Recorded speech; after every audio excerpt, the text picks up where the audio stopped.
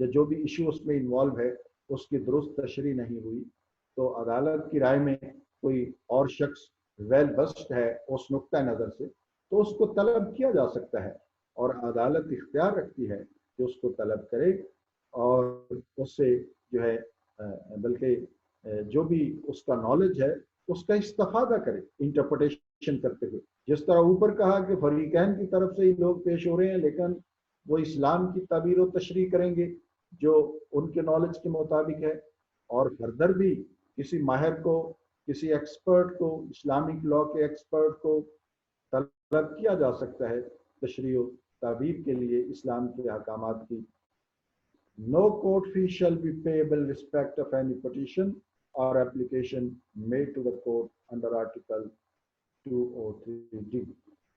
جس پٹیشن کے ذریعے لا کی کسی پروویژن کو چیلنج کیا گیا تھا کہ وہ انجیکشن آف اسلام کے مطابق نہیں ہے، اس پٹیشن پر کوئی کورٹ فیس لاگو نہیں ہوگا. Court shall have power to review any decision given on order made by it. کوئی بھی فیصلہ جو عدالت نے کیا ہے اس نقطہ نظر سے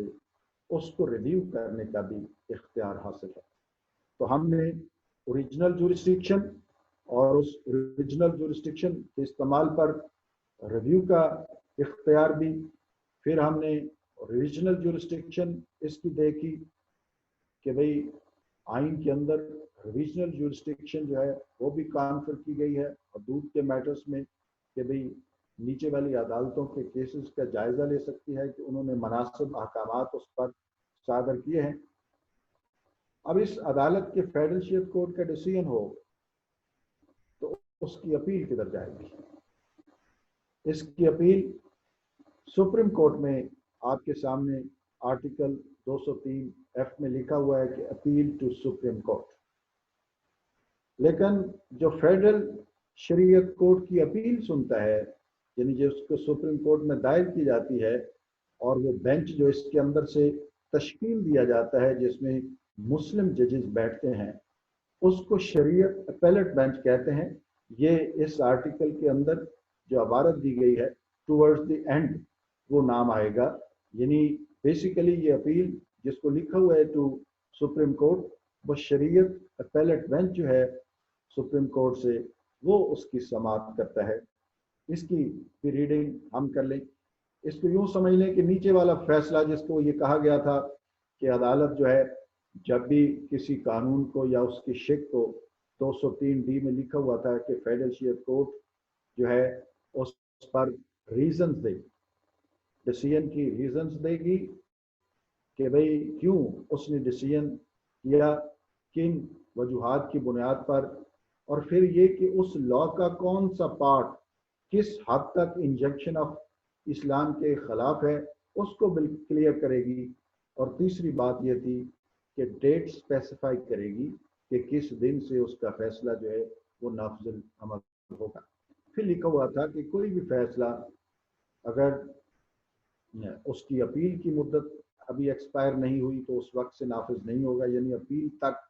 جو ہے وہ نافذ نہیں ہوگا. اور اگر اپیل ہو گئی ہے تو پھر اپیل کے ڈیسیژن تک وہ نافذ العمل نہیں ہوگا. تو اب ہم اس کی اپیل کا پروسیجر جو ہے اس کو دیکھتے ہیں. Any party to any proceeding before the court, اور کورٹ سے مراد فیڈرل شیپ court under article 203D aggrieved by final decision of the court in such proceeding may within 60 days of such decision prefer an appeal to the Supreme Court. کوئی بھی فریق جو سمجھتا ہے کہ بھئی اس کے نقطہ نظر سے فیصلہ درست نہیں ہے، اگریوڈ ہے، وہ سمجھتا ہے کہ فیصلہ جس طرح کی اس کی رائے تھی اس کے خلاف آیا ہے. ٹھیک ہے، میں اگر آرڈینری کیس ہوتے تو میں کہتا کہ بھئی فیصلہ اس پارٹی کے خلاف آیا ہے. ٹھیک ہے نا، مطلب یہی ہے. لیکن خلاف میں اس لیے نہیں کہہ رہا کہ تشریح جو ہے وہ اسلام کی انوالو ہے، اس کی تشریح کا ایشو تھا. اوپر خود آئین نے کہا ہے کہ جو وکیل بھی پیش ہوں گے وہ بھی پارٹی کو پلیڈ کرنے کی بجائے اسلام کے احکامات کی تشریح کریں گے، تاکہ بہتر صورت اور لا کا جو جائزہ لیا جا رہا ہے کہ آیا وہ